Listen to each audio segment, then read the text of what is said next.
A graça e a paz do nosso Senhor e Salvador Jesus Cristo. Aqui quem fala é o pastor João Evangelista Júnior e hoje nós estaremos vendo mais uma lição da nossa revista, da CPAD aqui, a nossa revista, que trata da Epístola de Paulo aos Efésios. Essa revista que tem por título A Igreja Eleita, Redimida pelo Sangue de Cristo e Selada com o Espírito Santo da Promessa. Essa revista que foi escrita pelo pastor Douglas Batista. Bem, nós estaremos vendo hoje mais uma lição, como dissemos, hoje no dia 17 de maio de 2020, e esta lição é a número 7 da revista. Se você tem uma revista em mãos, pegue ela, vamos trabalhar juntos, vamos meditar juntos na revista da Escola Bíblica Dominical. Então, o título da nossa lição é o seguinte: Cristo é a nossa reconciliação com Deus. O texto áureo da nossa lição se encontra em Efésios, capítulo 2, versículo 14, que diz o seguinte: Porque Ele é a nossa paz, o qual de ambos os povos fez um, e derrubando a parede de separação que estava no meio. A verdade prática é a seguinte: ao morrer na cruz do Calvário, Cristo reconciliou os eleitos, desfazendo a inimizade entre Deus e os homens. Eu faço questão de fazer a leitura bíblica em classe, mas se você estiver com a sua Bíblia em mãos, acompanhe também, para que nós juntos leiamos esse trecho escolhido pelo autor para a nossa meditação.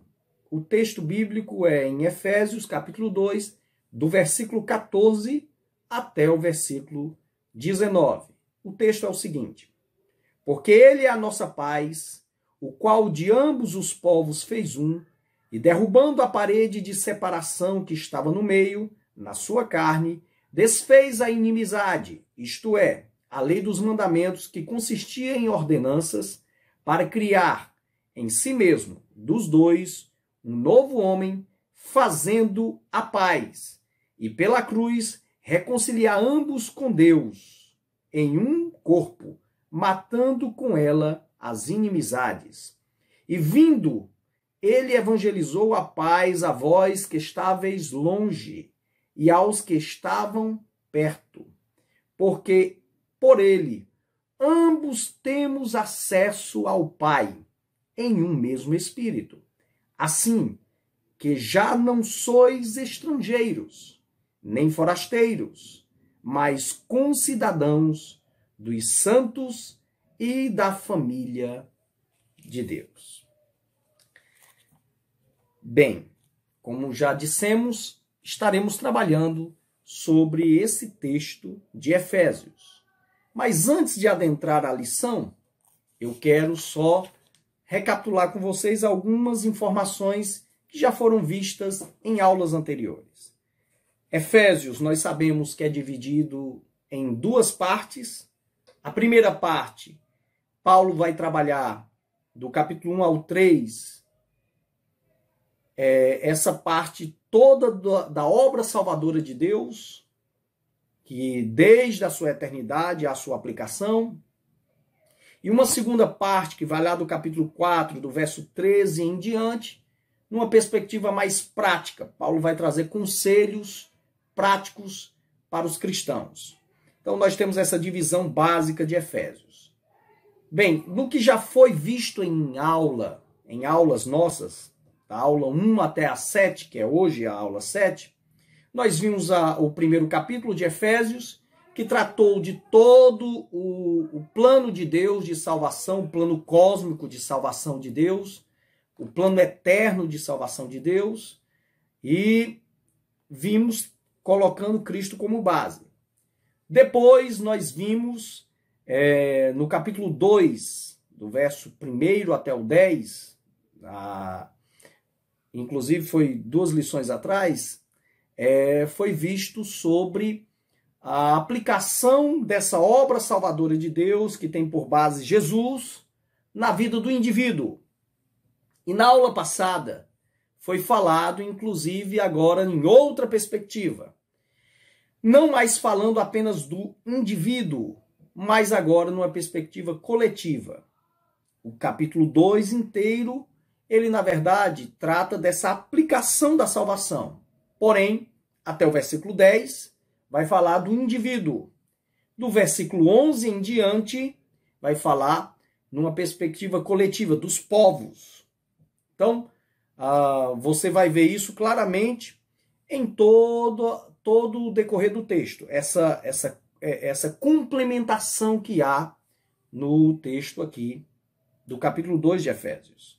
Então, em vez de focar agora sobre o indivíduo, hoje nós estaremos falando de forma coletiva. Claro que falaremos do indivíduo, que é salvo em Cristo, mas agora numa perspectiva mais expansiva, falando dos povos.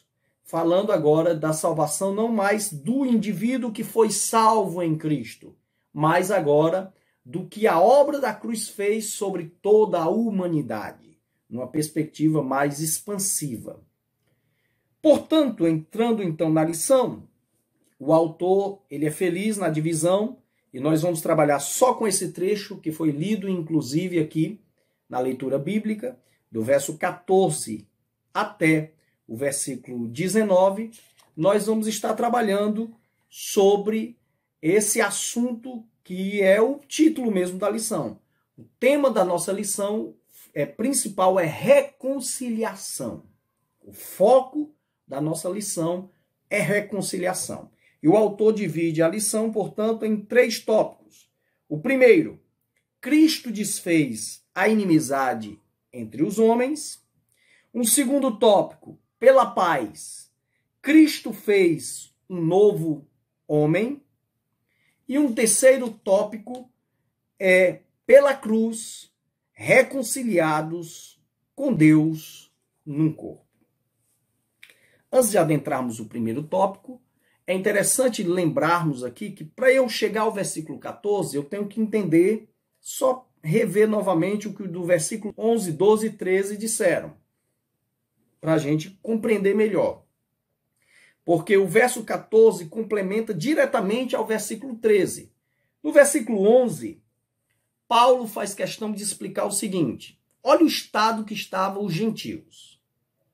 Eles eram alienados, afastados, separados de Deus, não tinham as promessas, não tinham as alianças, era um povo totalmente distanciado de Deus. É interessante nós compararmos, inclusive, com os 3 primeiros versículos do capítulo 2, que mostra o estado que estava o indivíduo também, que estava afastado de Deus, que estava morto espiritualmente em delitos e pecados, que seguia o curso desse mundo. E aí Paulo pega agora o povo gentil e ele mostra ele faz como uma equiparação entre esses 2 textos. Você pode perceber, e isso é proposital do apóstolo Paulo.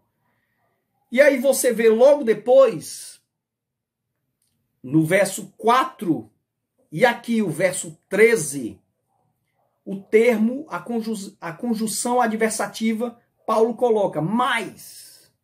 Mas, aí no verso 13 é mas agora, mostrando uma mudança que aconteceu. Lá no verso 4, acontece essa mudança transformadora na vida do indivíduo. Agora aqui, no verso 13, há uma mudança agora na vida do povo que era gentil e agora se converteu, conheceu Jesus. A vida agora é diferente. Tudo foi transformado. Eles agora que estavam longe, eles antes estavam longe, agora passaram a estar perto. Então, Paulo trabalha com isso. E aí aqui a gente entra no versículo 14 em diante, que vai tratar desses pontos que o autor ele fez questão de fazer a divisão. Bem, aqui, portanto, no primeiro tópico, que nós já dissemos, Cristo desfez a inimizade entre os homens. Vai haver essa ênfase, a explicação, a apresentação, e o termo principal desse tópico é separação, parede.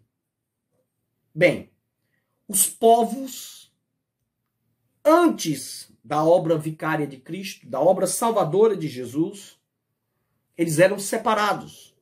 Judeus e gentios eram separados. Não havia comunhão entre eles. Na verdade, o preconceito que havia entre um povo e outro era muito maior do que qualquer um dos nossos atuais. Em questão de cor, de etnia e etc. Era muito maior. Um judeu, por exemplo, denominava os demais povos de gentios não por uma classificação, uma designação meramente. O termo gentio para o povo judeu era depreciativo. Na verdade, quando um judeu chamava alguém de outra nação, de outro povo, de gentil, o judeu estava querendo dizer de gentalha ou de gentinha. Era uma forma de depreciar. Por causa da presunção que o povo judeu tinha, uma presunção religiosa. Eles eram melhores do que todos os demais. Só eles tinham a aliança com Deus. Só eles tinham o direito de adorar a Deus. Só eles tinham as promessas. Então, os demais povos, na verdade, eram problemas na mente do povo judeu. Era tão forte isso que se um judeu visse uma mulher, por exemplo, grávida, que estivesse em momento de dar à luz a um filho e pedisse ajuda a ele, era possível até esse judeu não ajudar. Porque diria, lá vem mais um gentio ao mundo. Eles tinham um repúdio muito grande aos judeus. E você vai ver isso em qualquer estudo. Os judeus não comiam com os gentios, os judeus se afastavam de não permitiam que os gentios participassem de qualquer ritual deles. Havia um afastamento total. E isso foi forte, inclusive, no início da história da igreja cristã, porque, afinal de contas, no início, a maioria dos cristãos eram judeus. E houve muito isso, represálias, brigas, houve um movimento judaizante. Bem, Paulo, quando está falando aqui, ele está falando dessa separação que havia. Essa separação, essa religiosidade exclusivista do povo judeu era um meio de inimizade, de separação. E ele pega essa figura de parede de forma literal. Porque lá no Templo de Jerusalém, no primeiro século, havia no templo uma parede, de forma literal, que separava o pátio dos gentios para o templo. No templo, o templo normalmente, aliás, o templo naquela época, ele era mais elevado. Tinha os outros pátios, inclusive de pessoas comuns. Tinha o pátio principal dos sacerdotes, tinha um pátio de mulheres e judeus comuns. Para o pátio dos gentios, havia ainda 14 degraus que descia, e depois essa parede. Não era uma parede alta, era uma barricada mesmo, de pedra. Não era tão alta, ela era de 1,5 metro. Para que até o gentio pudesse ver o templo, pudesse ver o ritual, mas nunca pudesse participar. Porque na parede tinham várias placas dizendo: qualquer intruso que tentar adentrar, ultrapassar essa parede, vai ser morto. Então, para você ver como era algo sério. Então, na visão do povo judeu, o gentio não tinha direito a nada de Deus. Era algo sério. Do judeu radical, o gentio não tinha. E você vai ver esse radicalismo tão forte que o apóstolo Paulo vai ser incriminado por ter levado um gentio a ultrapassar aquela barreira. De forma falsa, claro. Era até Trófimo. Então, eles acusam Paulo disso. De ter ultrapassado aquela barreira levando um gentio. Claro, Paulo podia. Paulo era judeu.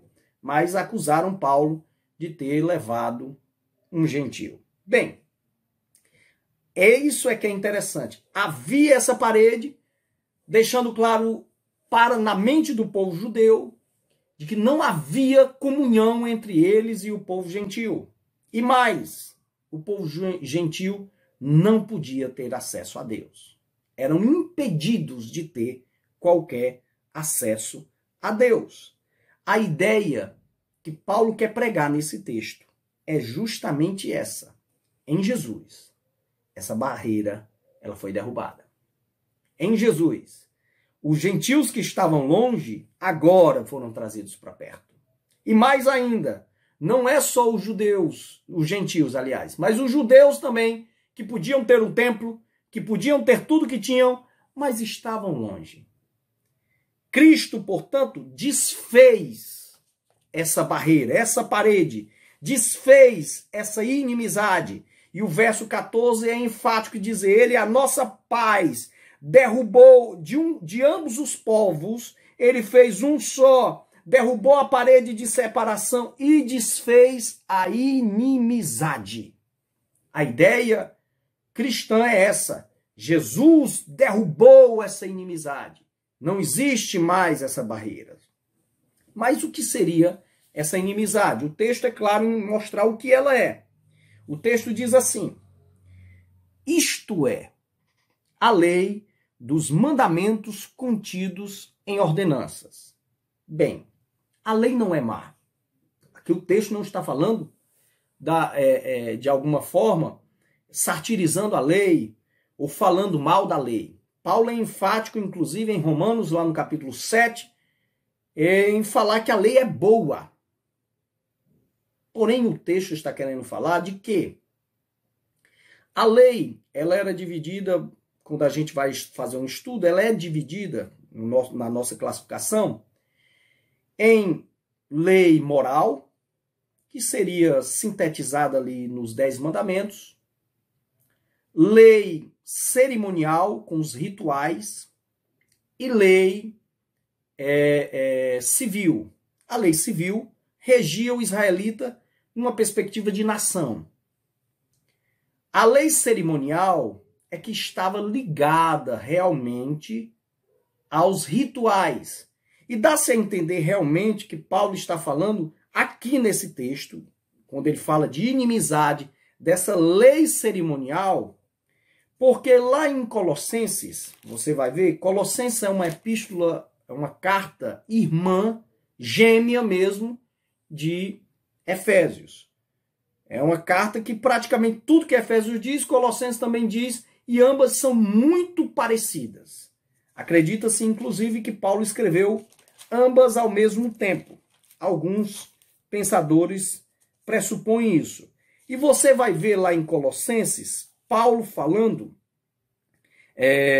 de que realmente poderia haver, quando ele se fala de lei aqui, está se falando dessa lei cerimonial, pelo versículo 16, lá de Colossenses, lá no capítulo 2, verso 16, capítulo 2 de Colossenses, verso 16, quando diz, ora, assim ninguém vos julgue pelo comer, pelo beber, por causa dos dias de festa, ou por dias de lua nova, ou de sábados, aí verso 17, os quais são sombras das coisas que haveriam de vir, mas a realidade é Cristo. Ora, quando você pega essa informação que nós vemos aqui, e lá no verso 11 ainda fala da circuncisão, e você vê da lei aqui como inimizade, é claro para nós que Paulo está querendo deixar explicar para nós, de forma bem alusiva, o quê? Quando Jesus morreu, tudo que os rituais eles pregavam deixaram de ter serventia, porque Jesus cumpriu tudo aquilo. Tudo que havia de ritual no templo era apenas uma tipologia do Cristo que haveria de vir, do antítipo, Jesus. Jesus cumpriu tudo aquilo. Não há mais necessidade. Jesus já era o cordeiro. Jesus era o altar. Jesus era o sumo sacerdote. Jesus era cada compartimento ali do templo. Jesus era a arca da aliança. Jesus era o propiciatório. Então, tudo aquilo perde serventia. Então, e outros sentido ainda quando se fala de inimizade. Em que o povo judeu se orgulhava? Nos seus rituais, na sua religiosidade barata. Quando Cristo cumpre tudo, essa religiosidade cai por terra, porque ela não tem mais sentido. Aliás, nunca teve. Mas ali é claro que o judeu tanto se orgulhava não tinha sentido nenhum. Não tinha nenhuma serventia. A verdade é que agora, em Cristo, judeus e gentios são um só. Esse é o objetivo do texto, em deixar claro que não existe inimizade. Não pode haver preconceito, não pode haver divergência, porque todos nós somos um em Cristo. Essa é a ideia que Paulo quer deixar clara no texto para nós. Então, esses foram revogados, nesse sentido, revogados essas ordenanças. Que ordenanças? As cerimônias, os cerimoniais, a lua nova, os sábados, tudo aquilo não há mais necessidade, porque nós temos Jesus. Aquilo eram apenas sombras dele que já veio e que cumpriu tudo aquilo. É nesse sentido que o texto é colocado. Um outro detalhe que nós podemos ver é que ainda naquela época o povo hebreu não tinha entendido, e muitos do povo hebreu não tinha entendido, você vai ver isso entre os fariseus principalmente, a ideia de salvação, que achavam ainda que a salvação estava ligada ao cumprimento de obras, e até mesmo na ideia de lei moral, como se as obras pudessem salvar, como se eles em cumprir as obras pudessem de alguma forma se salvar. Paulo em Romanos é enfático quando ele deixa claro que ninguém consegue cumprir a lei. Gálatas é claríssimo quanto a isso. Então, aqui também nós podemos pegar nessa aplicação, casando com Gálatas e Romanos, a ideia da seguinte: Jesus não só derruba a lei cerimonial, mas ele derruba a ideia de que algum homem pudesse ser salvo por obras da lei, por rituais, por qualquer coisa que fizesse, por leis, até mesmo por princípios da lei moral. O homem não pode salvar-se por obras. E isso é claro aqui no que eu estou falando, pelo próprio texto de Efésios, quando é dito lá no capítulo 8, aliás, no versículo 8 do capítulo 2, no versículo 8, que nós somos salvos pela graça, por meio da fé, e isto não vem de nós, é dom de Deus, não vem das obras para que ninguém se glorie. Jesus derrubou essa ideia meritória de salvação quando ele na cruz, ele morre e ele completa ali a sua obra vicária. Então, isso é claro no que o texto ele quer dizer para nós. Então, a inimizade, a barreira, a parede, ela foi derrubada. É nisso. Então, em Jesus, nós somos um só povo. Gentios e judeus. E Gálatas é claro quanto a isso e riquíssimo quando ele diz: e agora em Cristo Jesus não há mais judeu, nem gentil, nem celta, nem bárbaro, nem homem, nem mulher. Todos nós somos um só em Cristo Jesus. O segundo tópico, ele vai falar, portanto, agora dessa paz. Lembrando que o verso 14 já começa falando dela. Em Efésios capítulo 2, verso 14, já se inicia falando dessa paz. Que paz seria esta? O autor ele coloca aqui apenas um conceito básico. Paz é descrito como boas relações nas Escrituras, e é verdade. Paz, fala-se de um estado de tranquilidade, de qualidade espiritual, a Bíblia apresenta tudo isso. Mas o que quer dizer Paulo aqui quando ele fala que Cristo é a nossa paz? O que ele quer dizer quanto a isso? Lembremos, irmãos, lá em Romanos, e também aqui, lá no capítulo 2, verso 3 de Efésios, nós éramos alvos da ira de Deus, porque pecamos. Romanos é enfático quanto a isso, e quanto aos gentios, mais ainda, lá no verso 18, 19 do capítulo 1 de Romanos, é dito realmente que a ira de Deus está manifestada. A ideia de ira, claro, uma figura, um antropopatismo para a gente tentar entender esse senso de justiça de Deus, esse juízo de Deus. Bem, Deus está virado contra a humanidade, contra os gentios. E essa ira dele, se você pega o texto inteiro de Romanos, estava contra os gentios, contra os gentios e judeus moralistas e contra todo o povo judeu. Todos os homens eram alvos da ira de Deus. Cristo, ele vem para ele ser essa paz. Essa paz. Nós vamos ver melhor no terceiro tópico como essa paz foi conquistada através de Jesus.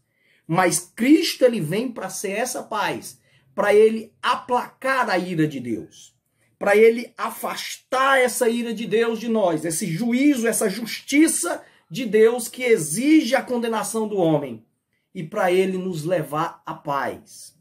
E é interessante no texto, lá de Romanos capítulo 5, verso 1, quando diz, justificados, pois, em Cristo, ou seja, depois que nós somos justificados em Cristo, temos paz com Deus. É interessante, Cristo, ele nos deu a paz, ele é aquele que impetra a paz, é o conquistador da nossa paz, mas o texto aqui fala que ele é a nossa própria paz. Por quê? Porque agora nós estamos em Cristo e ele está em nós.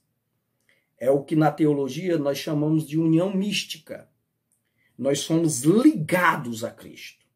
Em 1 Coríntios, lá no capítulo 12, verso 13 e 14, é dito isso mesmo, que o Espírito Santo nos mergulhou no corpo de Cristo. Logo, nós estamos unidos a Cristo. Nós estamos em Cristo e ele está plenamente em nós. Por isso, ele é a nossa paz. Traduzindo melhor para você, Deus, quando olha para nós, não vê mais a nós. Não vê mais os nossos atos. Não vê mais os nossos erros. Ele vê Cristo.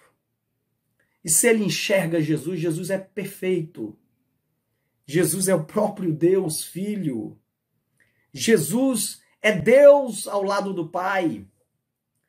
Ele é pleno e perfeito. Ele é a oferta perfeita de paz para satisfazer o próprio Deus. Então, isso é que é interessante. Deus, quando nos vê, não vê a nós, ele vê Jesus. Logo, nós temos sim o pleno acesso a Deus. A parede foi derrubada e agora nós temos paz com Deus. Paz está ligada à comunhão aqui, a relacionamento. Antes você que era inimigo, os gentios que eram inimigos, agora não são mais inimigos de Deus. Nós temos paz com Deus, nós somos amigos, nós temos comunhão, nós estamos ligados a Deus, porque fazemos parte do corpo do Filho dele, do corpo de Cristo. Isso é que é interessante, que o texto ele quer nos deixar claro. E aí aqui, além dele ser a nossa paz, no verso 17 ainda é colocado o seguinte, que ele evangelizou essa paz, ele levou essa paz. A nossa mensagem, a mensagem nossa é Jesus, e Jesus é a paz. Então, ele trouxe essa mensagem de paz para que esteja nos nossos lábios e em nossos corações. É o Evangelho. O Evangelho é essa mensagem de paz, para que nós entendamos, é a proclamação dessa paz. Cristo é a nossa paz. Continuando aqui, o terceiro subtópico do segundo tópico, olha, o segundo tópico, pela paz Cristo fez um novo homem, e lá no terceiro subtópico, a nova humanidade formada pela paz. E vai falar disso. Quando Jesus morre, agora é uma nova humanidade, uma nova sociedade. É um novo povo. De judeus e de gentios, agora são um só povo. Mais ainda, não é só isso. O Paulo é enfático usar o termo corpo, porque é uma das figuras que Paulo mais utiliza quando ele retrata a igreja, essa nova sociedade. E ele utiliza numa perspectiva tanto figurada quanto espiritual. Por quê? Ele quer mostrar figurada porque realmente nós juntos, cada um, compõe esse corpo, essa sociedade. E espiritual porque estamos ligados espiritualmente um ao outro. Estamos ligados espiritualmente a Jesus e estamos ligados um ao outro. E Paulo explica isso, porque estamos em um só Espírito. Não é você sozinho que é o templo e morada do Espírito Santo, irmão. Somos nós juntos que somos templo e morada do Espírito Santo. O Espírito Santo não está só em você, o Espírito Santo está em nós. É esse o sentido. E eu preciso de você e você de mim. Paulo é enfático várias e várias vezes quando ele mostra isso. Que nenhum membro pode dizer que é melhor do que o outro. Por isso, você não é o templo do Espírito Santo. Você é parte do templo do Espírito Santo. Você não é o corpo de Cristo. Você é membro do corpo de Cristo. Essa ideia de organismo para a igreja é nesse sentido. E você vai ver claramente isso quando ele fala aqui no versículo. Ora, ele diz assim: e pela cruz reconciliar ambos com Deus em um só corpo, tendo por ela destruído a inimizade. É interessante? E por fim aqui o terceiro tópico diz o seguinte: pela cruz reconciliados com Deus num corpo. Pegando o gancho do que eu já falei do corpo, agora nós entramos de forma mais aprofundada na obra de Cristo. Como Cristo conquistou tudo isso? O primeiro subtópico, o autor é rico quando ele diz o seguinte, aqui do terceiro tópico: Cristo se fez maldição por nós. Para que essa obra da cruz fosse conquistada, Jesus foi amaldiçoado em nosso lugar. Quando retratamos a obra da cruz, normalmente, nós nos fixamos às dores físicas de Cristo. Os açoites que ele levou, dos azorragues romanos, as chibatadas que ele levou, os espinhos que perfuraram ali a cabeça de Cristo, os pregos nos pulsos, nas mãos do Senhor, nos pés, o sofrimento ali.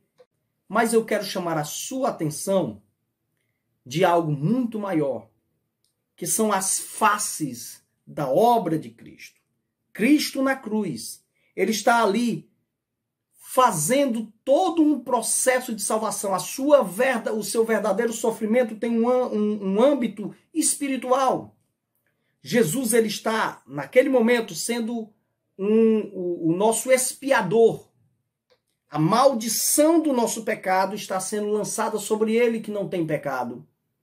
E a justiça dele está nos sendo imputada, creditada, atribuída. Logo, toda a maldição nossa caiu sobre Jesus naquele momento. Ele que é santo. E naquele momento, a justiça dele, para nós, ela vai ser atribuída. Um outro detalhe é o que nós chamamos de propiciação. Além aqui da expiação que eu falei, que nos dá a justificação, nós temos também a propiciação. A propiciação era um tipo de ritual que existia entre os pagãos. Quando havia uma praga, eles iam atrás de um deus fazer um tipo de ritual para afastar aquela praga, porque eles achavam que aquela praga era a raiva de um deus sobre eles. Então eles iam atrás de um ritual para amenizar, para acalmar aquele deus deles. Tanto Paulo quanto João utilizam esse termo propiciação, que é de origem pagã, para ele explicar uma coisa. Deus estava irado contra a humanidade. A humanidade estava perdida, mas a humanidade não fez nada. Quem tomou a iniciativa foi o próprio Deus. E foi o próprio Deus que fez o próprio sacrifício. E o próprio sacrifício era o próprio Deus, que era o filho dele que estava ali, o Deus Filho morrendo na cruz, para aplacar a ira do próprio Deus, para que todos nós fôssemos salvos e libertos. Então, Deus sacrificou a si mesmo, o Filho, para que eu e você tivéssemos a ira dele afastada de nós e ele se satisfizesse de forma justa e misericordiosa em nossa salvação. Isso é a propiciação. Foi a obra do Senhor. Além dela, nós temos a redenção, já falamos numa aula anterior, que é o resgate. Jesus pagou pelo nosso resgate. Ele nos comprou, ele nos deu todos os direitos, ele nos livrou da condenação. Foi a compra que Cristo fez. E agora, nós não somos mais servos ou trabalhadores do pecado, mas nós somos escravos de Cristo. Porque o salário do pecado é a morte. O antigo patrão nosso, o pecado, pagava bem. Pagava com a morte, porque era o que nós merecíamos. O nosso atual mestre, o nosso atual Senhor, ele não paga o que nós merecemos. Se ele pagasse, nós teríamos a condenação. Mas ele nos dá o que nós não merecemos. Por isso que é dom gratuito. Você recebe o que você não merece. Isso é a obra redentora de Cristo. Ele te comprou para que você fosse servo dele. Ele te comprou para você ser um escravo de Cristo. Mas quem é escravo de Cristo tem todos os benefícios. Lembrando da aula que a gente já falou, justamente que nós recebemos a herança porque nós fomos adotados. Pela compra de Cristo, que ele nos comprou, nós fomos adotados. E mais ainda, aí aqui é a reconciliação, que é o tema de hoje. Tudo que Cristo fez foi para nos reconciliar. Foi para nos fazer unidos a ele. É a união mística. Ele nos uniu nele. Nós não apenas cremos em Cristo. Nós não somos apenas amigos de Cristo. Nós estamos unidos em Cristo. Nós estamos em Cristo e ele está em nós. E essa é a beleza da grandeza do plano de Deus. Sempre estivemos na mente de Deus porque sempre ele planejou nos salvar. Fomos unidos em Deus pela obra da cruz. Apesar de não sermos Deus, mas estamos em Deus e ele está em nós. E nós viveremos eternamente com Deus, porque Deus é um ser pessoal e nós também. Essa é que é a grandeza. Isso é a beleza da obra vicária de Cristo. Essas são as faces da obra da cruz. Nós fomos reconciliados pela cruz. E tudo isso exigiu derramamento de sangue. Cristo tinha que morrer em nosso lugar. É o que nós chamamos de obediência passiva. Jesus, ele teve que pagar pelos nossos pecados, cumpriu ali todas as exigências de Deus, sofrendo no nosso lugar. É a vicariedade, ele nos substituiu, mas também teve a obediência ativa. Jesus, ele cumpriu a lei, Jesus cumpriu todas as coisas, para que eu e você tivéssemos direito às benesses e aos benefícios conquistados por ele. Por isso que ele grita na cruz, está consumado. É o está conquistado. Ele te conquistou. Nós somos salvos por essa graça. E só recebemos isso através da fé. Não precisamos fazer méritos. Apenas recebemos. É a mão estendida. Bem, para eu encerrar esta aula, é interessante o terceiro subtópico que diz o seguinte: reconciliados na cruz em um corpo. E é o que nós estávamos falando, mas é interessante. O verso 14 fala que a parede foi derrubada entre judeus e gentios. Agora é um povo. Lá no verso 16, já não é mais 16 em diante, o 15, 16 e 17, o texto não fala mais apenas entre judeus e gentios, mas agora com Deus. Nós fomos agora unidos com Deus. É uma dupla reconciliação. Por isso que a cruz é grandiosa, irmãos. porque nós fomos agora reconciliados com esse Deus. E é o que nós estávamos falando. E para que isso acontecesse, era necessário alguém que fosse Deus, que se fizesse homem. E esse homem perfeito levasse-nos a estar à destra de Deus. Por isso que é grandioso Jesus. Jesus é o Deus que se fez homem e é o homem que está à destra de Deus.